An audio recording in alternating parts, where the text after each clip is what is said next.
My best friend was an artist. She planned to anesthetize herself and be at anyone's disposal for 6 hours.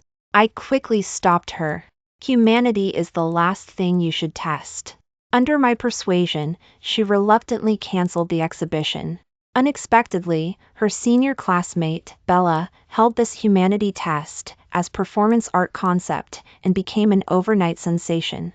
Samantha hated me for stopping her, believing I blocked her path to viral fame. She pushed me into traffic, crushing me to death under the wheels. After rebirth, I saw things clearly. When Samantha excitedly told me her idea, I changed my tune. Just do what you think is right. What she didn't know was that Bella's overnight success was staged. Violet, do you really want Samantha to do the humanity test as performance art concept?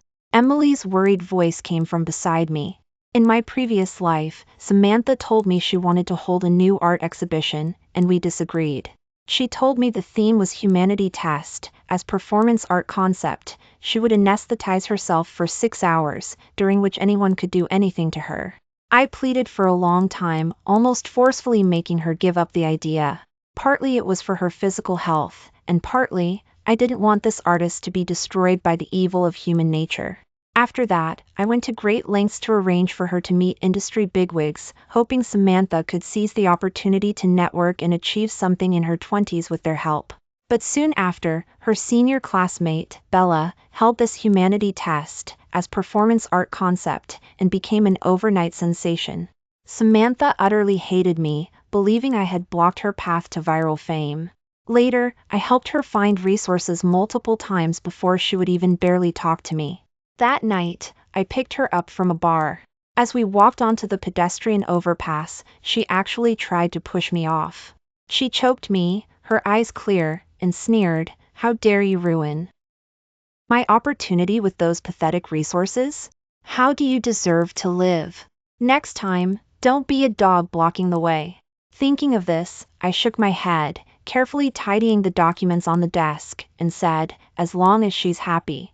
Emily said nothing more. Samantha, who had walked to the door, turned and quickly walked back, her face full of surprise. "Violet, you're really agreeing to let me do this performance art? I'm going to be anesthetized for 6 hours and at everyone's mercy. Just do what you think is right." "I have no opinion," I shrugged and smiled slightly. "I certainly don't want to be a dog blocking the way anymore." Samantha stood with her arms crossed, arrogant and condescending, looking me up and down. "You've changed? Even if you agree to let me do performance art, I still won't go to that teacher's banquet with you. Trying to pressure me with your connections is useless. I need to focus on preparing for this performance art. Those people, whoever wants to see them can see them. I'm going to be a top artist in the industry. Hanging out with you at that banquet is beneath me." I cut her off. "If you don't want to go, then don't." "So, your mind is made up?" Samantha was full of suspicion. "You're not trying to agree first and then drag it out, are you?" As if she'd found the reason for my unusual behavior, her face immediately filled with hostility. "Violet, are you trying to fool me? For years, I've followed the path you laid out, and I'm still just mediocre. I propose an idea, and you shoot it down. Either this can't be done, or that's impossible. You control my body, my thoughts, and now you even want to interfere with my performance art. Artists need freedom, not to be caged birds. You make me feel suffocated. I'm a person, I have my own ideas, I'm not some trinket displayed outside." I finished tidying the last of the documents in my hand and brushed the dust off my hands. "Calm down, Samantha. I'm only half a mentor to you. I'm giving you complete autonomy. I won't interfere with anything you want to do. Find someone to handle it yourself. You don't need my permission. You're in charge." Samantha looked utterly astonished, staring at me as if I were a ghost. "I'm not some dictator. I just thought it was for your own good back then. I didn't realize you had such deep-seated resentment towards me. Every decision you make from now on has nothing to do with me. You're responsible for the consequences. I don't have to clean up after anyone or pick up the pieces. This is the life I've always dreamed of." Samantha was my savior. In my previous life, I poured my heart out to her, terrified she would destroy herself, so I managed everything for her. Everyone at the studio joked that I was her manager. Back then, I was in a car accident, my car half hanging off a cliff, one foot in the grave. It was Samantha who pulled me out of the car just before it fell and exploded, a girl barely 16 years old, who painstakingly dragged me for over 2 hours. This life, I owed to Samantha. Later, Samantha and I became best friends. When I learned her dream, I used the limited resources my family had to set up a studio for her, fully dedicating myself to managing it and helping her achieve her dreams. Back then, besides her academic studies, I flew with her to Northwood every week for 3 years for art lessons, collecting enough airplane tickets to fill a metal box. I took her from complete obscurity to having some recognition. Every step of her journey was paved with my efforts. I had died once and knew life was short. Only by maintaining a healthy body could one succeed. After all, without the basic capital, fame would be fleeting like a flash in the pan. Unfortunately, she didn't understand. Are you threatening me? Threatening your savior? Samantha narrowed her eyes, leaning closer to meet my gaze. Violet, you're not so great after all. Samantha clicked away on her high heels. She thought I was an ungrateful wretch, but I had long since repaid that life.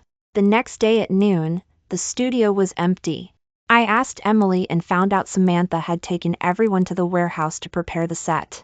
As soon as I entered, I saw Samantha discussing things with her senior classmate, Bella. She was very happy, gesturing wildly as she expressed her ideas. The two had their own dynamic, and no one else could get a word in. I think your idea is great. So much of what you conceptualized before could be realized. Why didn't you do it?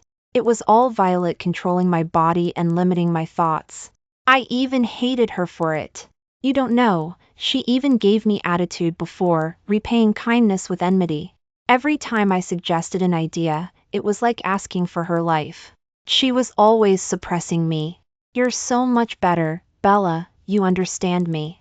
I'm so jealous of you, so free and happy. Bella took out various trinkets and taught Samantha hands-on.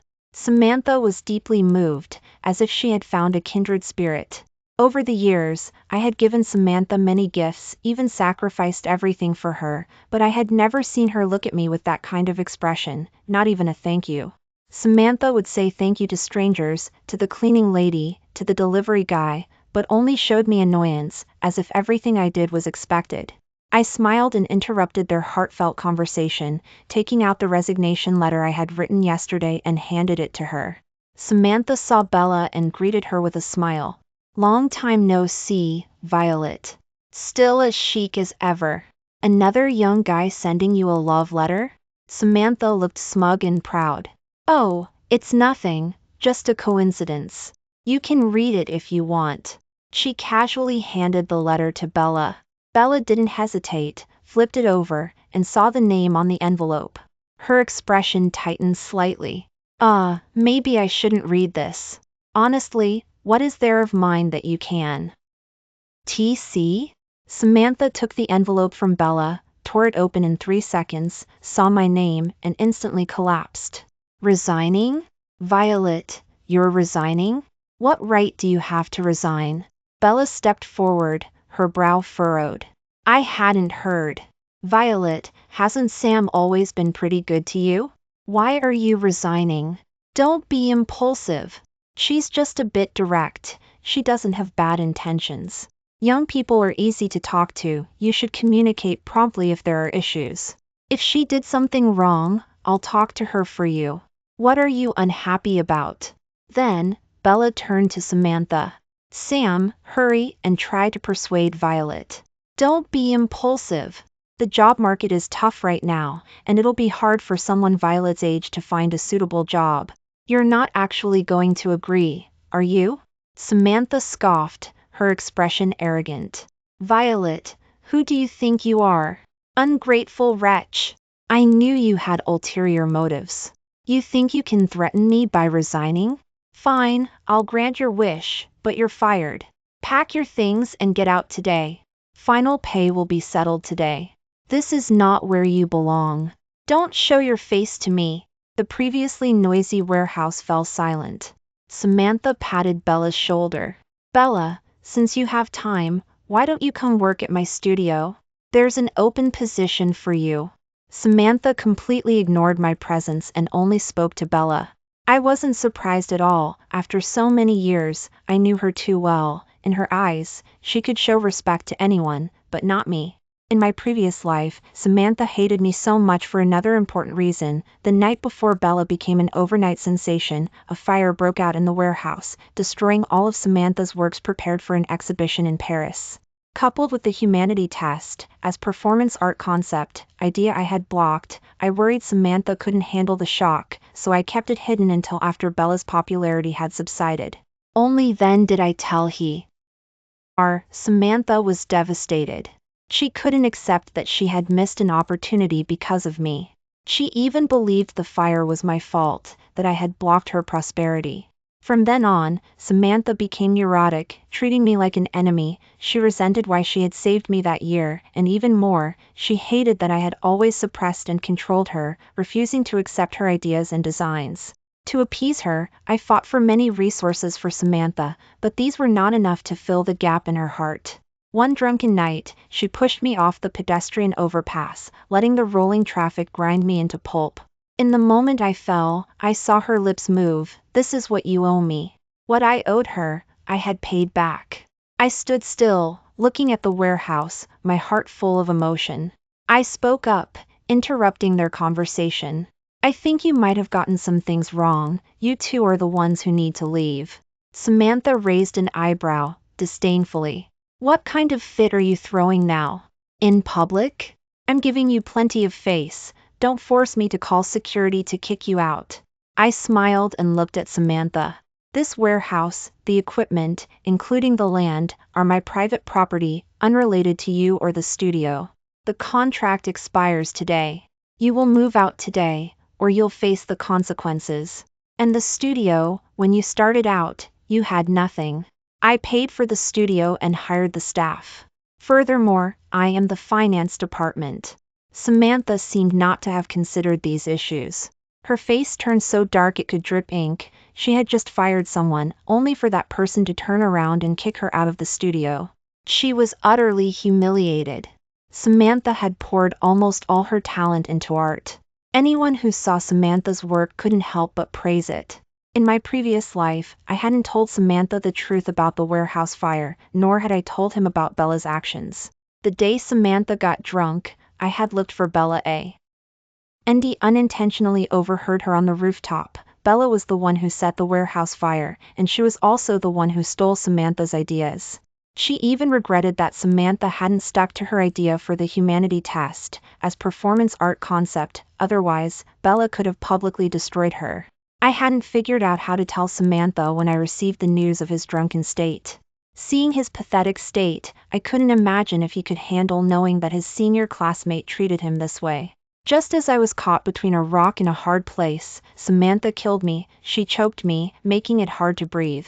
I died before I could even tell her the truth. I didn't like Bella. From the beginning, perhaps it was a gut feeling, I thought she wasn't as harmless as she seemed, but rather a venomous snake lurking in the shadows. Contrary to my attitude, Samantha always wanted Bella to join the studio, but I had blocked it. But Samantha really liked and trusted the senior classmate, trusted her so much that even if I told him Bella was malicious, he would think I was jealous, lying, and trying to sow discord between them, and he would be even more sarcastic towards me. Unexpectedly, my intuition was spot on. Bella has run out of talent and couldn't stand seeing her junior peer surpass her, so she had been secretly suppressing Samantha.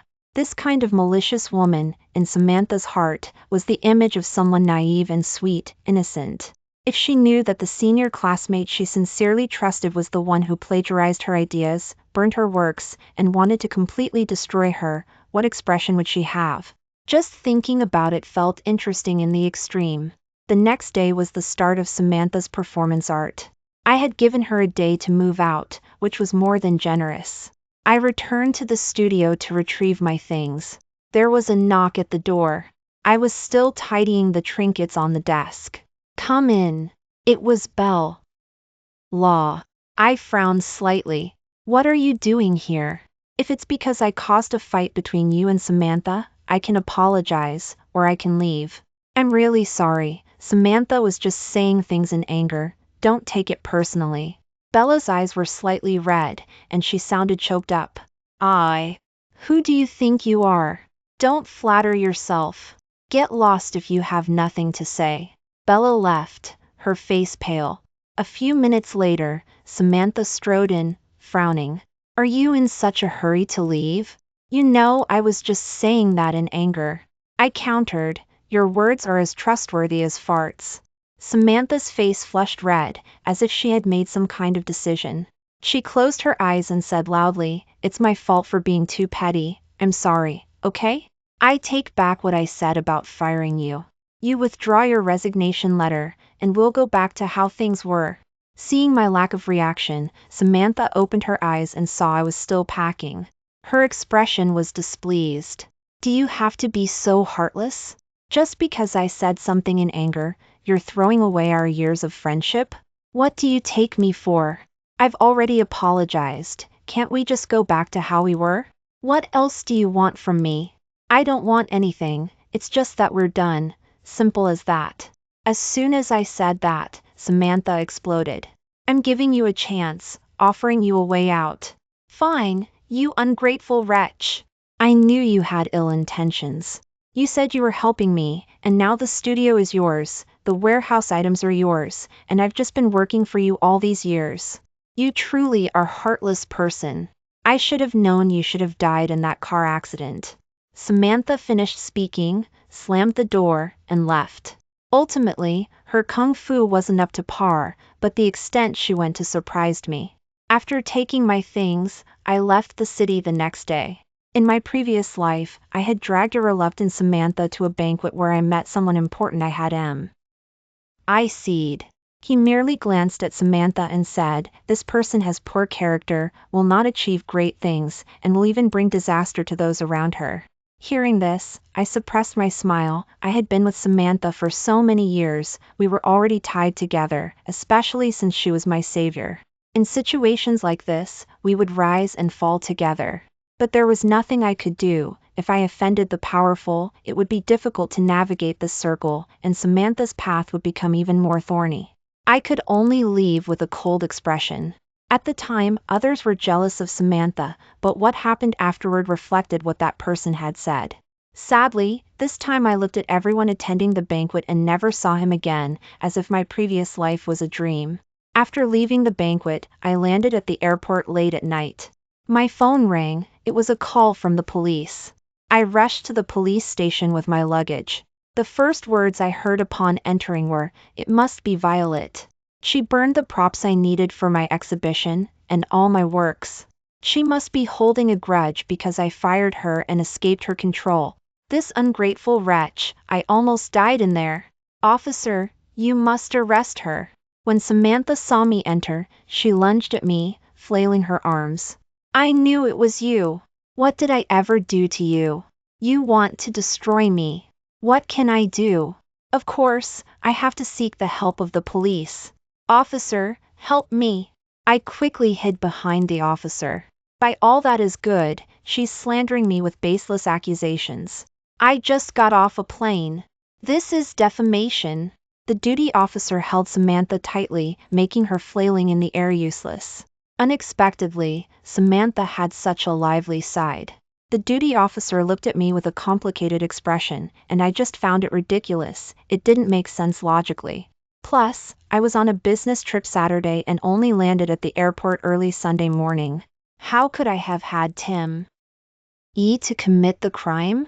I don't know how Samantha spent that early morning. In the afternoon, her humanity test, as performance art concept, event proceeded as planned, though the props looked much shabbier. Ms. Samantha will be injected with an anesthetic.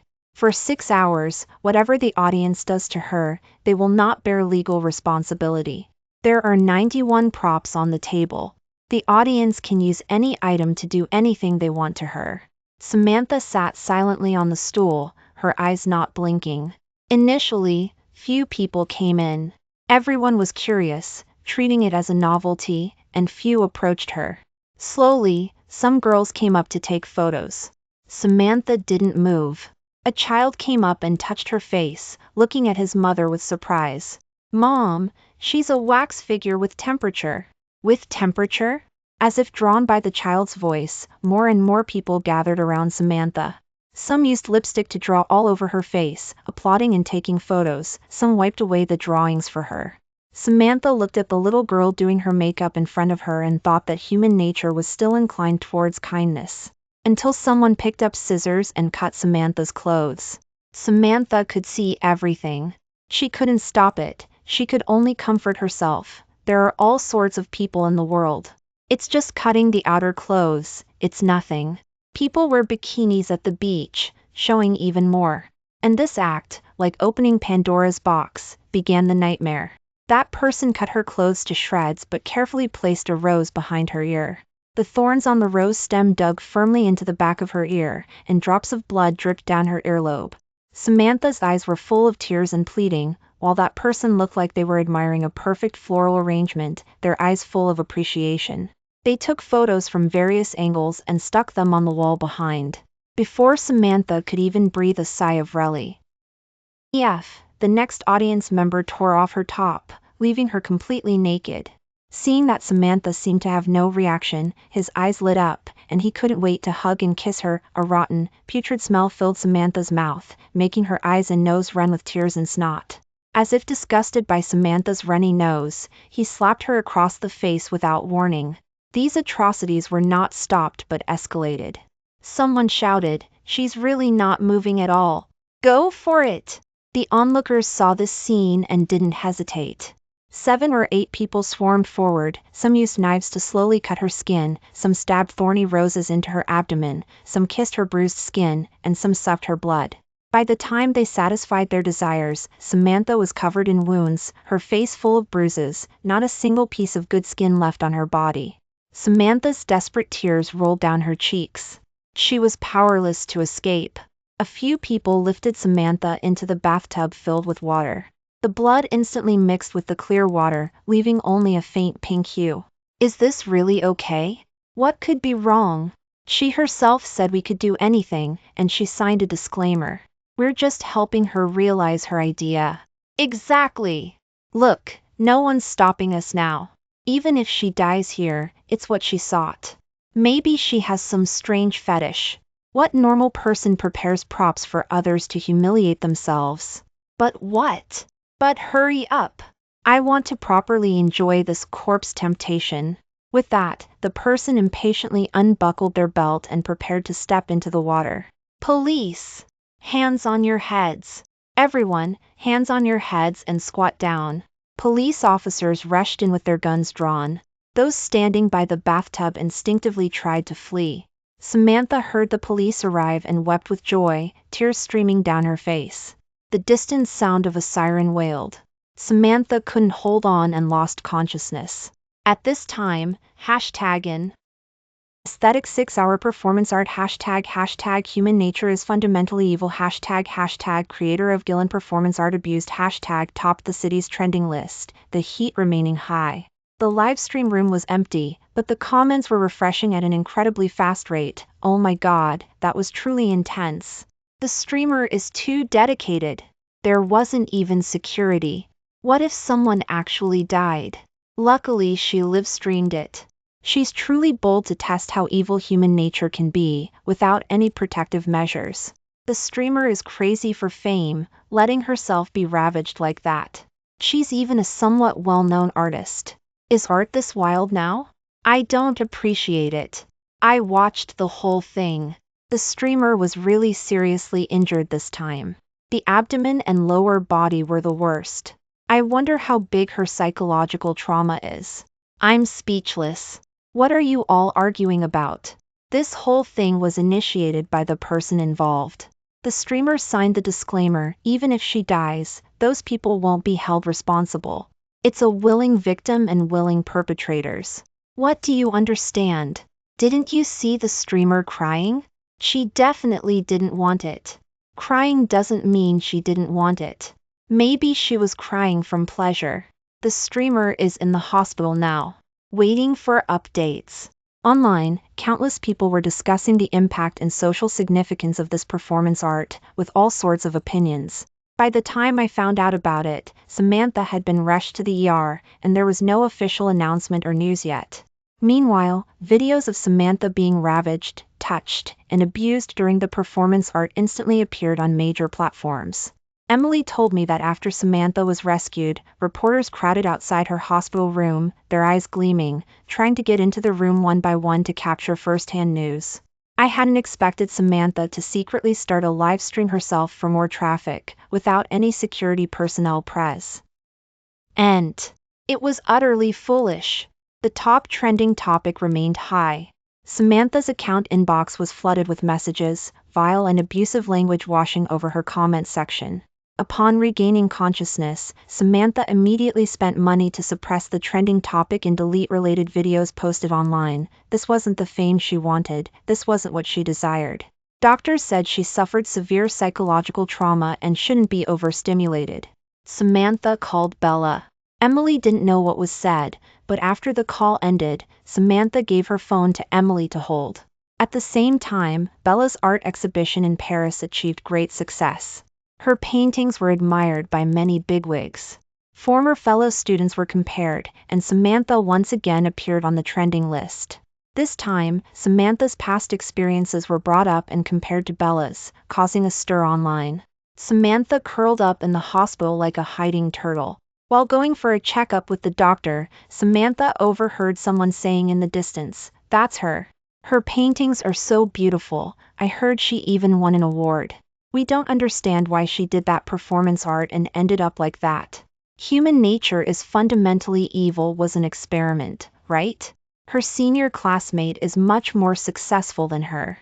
I heard those paintings sold for over 100 million. Exactly. Exactly. I know that painting Illusion, it was priced at $76,580,000. Passing the nurse's station, Samantha unintentionally glanced at the person's phone screen, which was lit up. In the video, Bella was being interviewed by reporters, with walls full of various styles of paintings behind her. She looked at Bella and those paintings and was completely stunned. Weren't those paintings destroyed in the fire? How could they be with Bella? Samantha snatched the person's phone, frantically fast-forwarding through the entire video, and even opened the comments section to frantically check, realizing she had become Bella's stepping stone. Why did you snatch my phone? Where did this lunatic come from? Give me back my phone. If you break it, you'll pay. Samantha was shoved aside by the person. This happened in just 2 or 3 seconds. The doctor hadn't reacted yet. Samantha, dragging her still healing body, stumbled and staggered back to the hospital room. The doctor was baffled, shouting, "You haven't had your checkup yet. Why are you running? Who is this person? Is she crazy?" Back in the hospital room, Samantha rummaged through Emily's bag, grabbed her phone, and called Bella repeatedly, but the call always went to, "Hello, the number you have dialed is temporarily unavailable. Please try again later." Samantha screamed, acting crazy, sweeping everything in the room onto the floor, the doctors and nurses outside not daring to enter.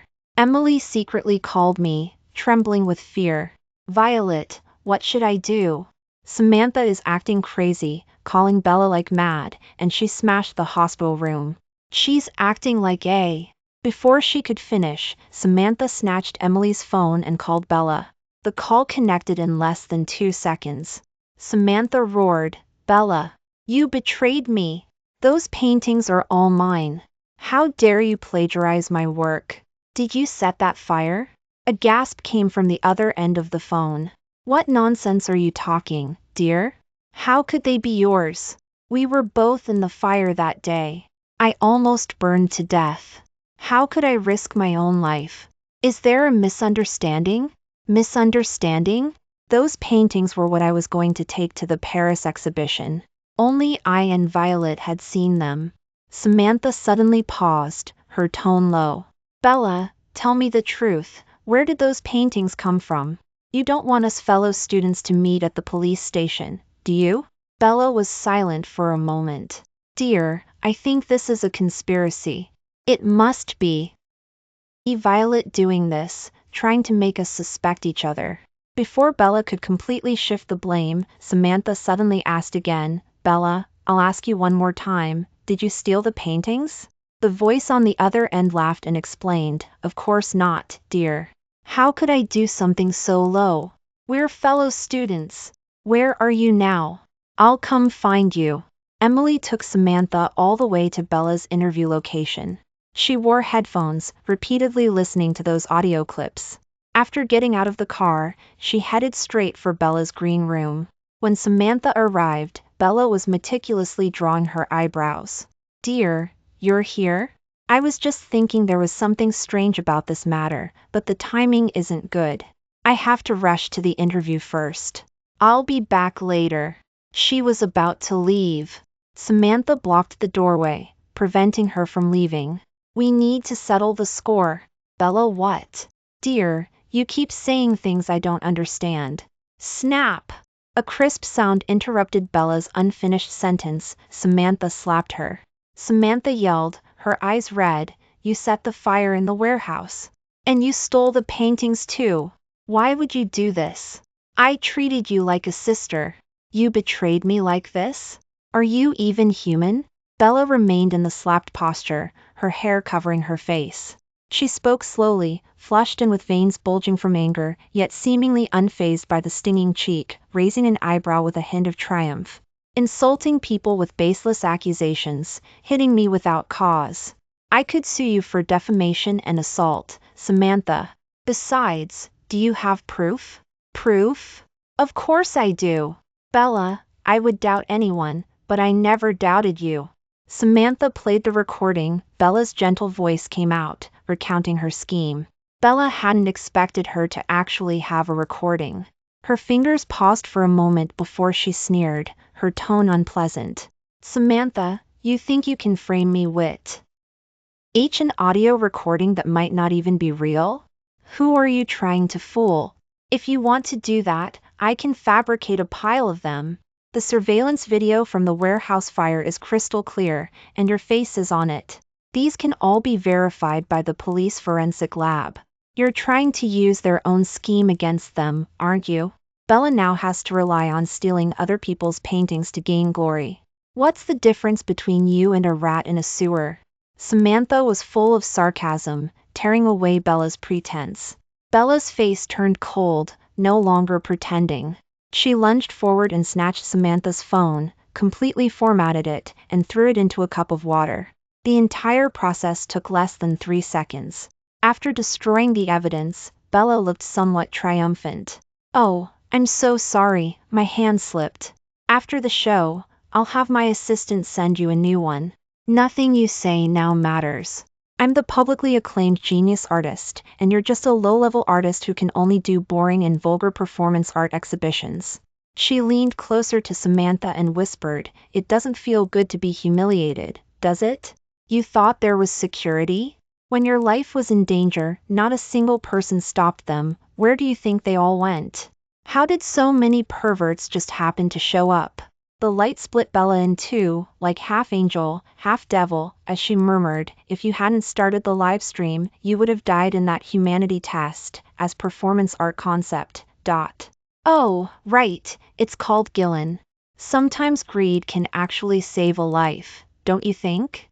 Samantha furiously grabbed Bella's shirt and pinned her against the makeup mirror.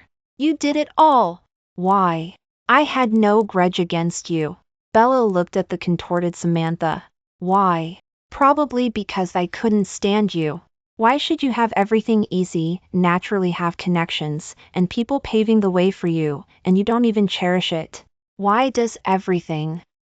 Gee, I work so hard for amount to less than what slips through your fingers without effort. And you don't even appreciate it at all, squandering what I long for. You flaunt it in front of me every day, how someone is paving the way for you while you calmly enjoy peace and quiet behind them. But even so, you're still not satisfied. It's good that you're stupid. You believe whatever I say. You dared to chase away Violet, blinding yourself and cutting off your own arm. I can't believe you're that naive. Samantha's performance art? Haha, you think that inspiration came to you out of thin air? Bella grabbed Samantha's wrist.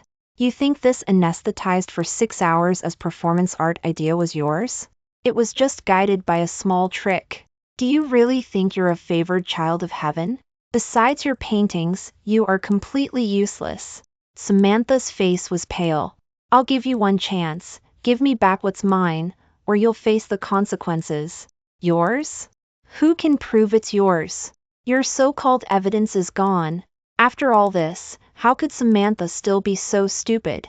Get lost, idiot. Bella shoved Samantha aside and walked confidently to face the reporters. Samantha turned to Emily beside her.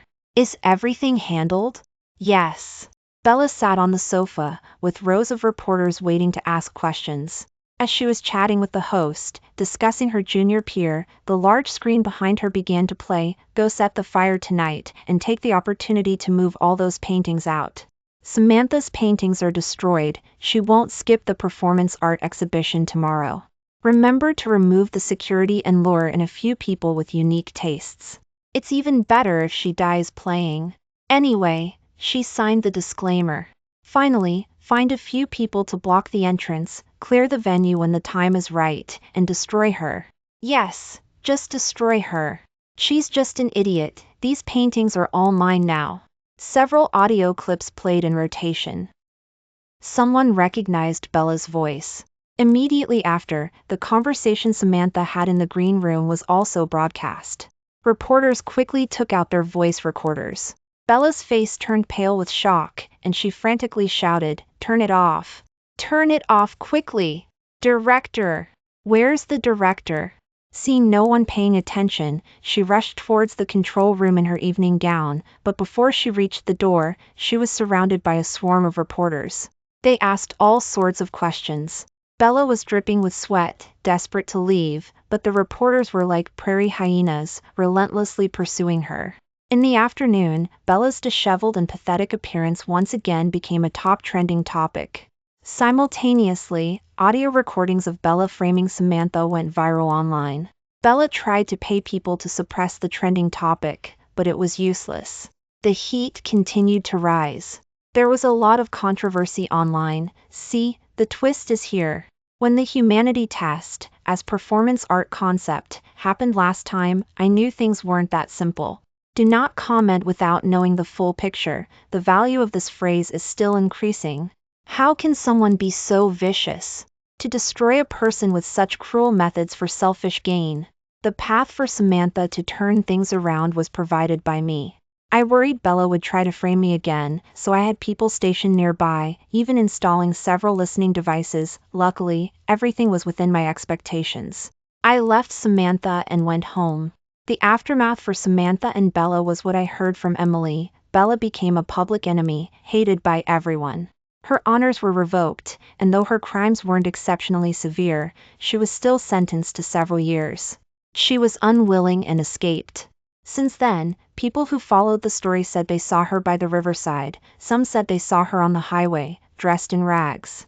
As for Samantha, she couldn't accept being ravaged, developed severe depression, and withdrew from the art world.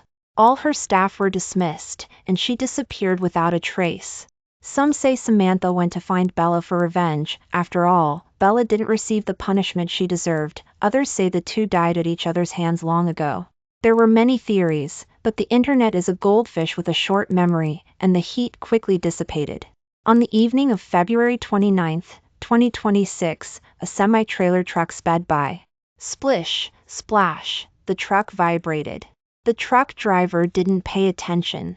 After all, small animals often darted onto the highway, and he was used to it. If they got hit, it was just bad luck. The next day, all that was left on the ground was a patch of black and red flesh.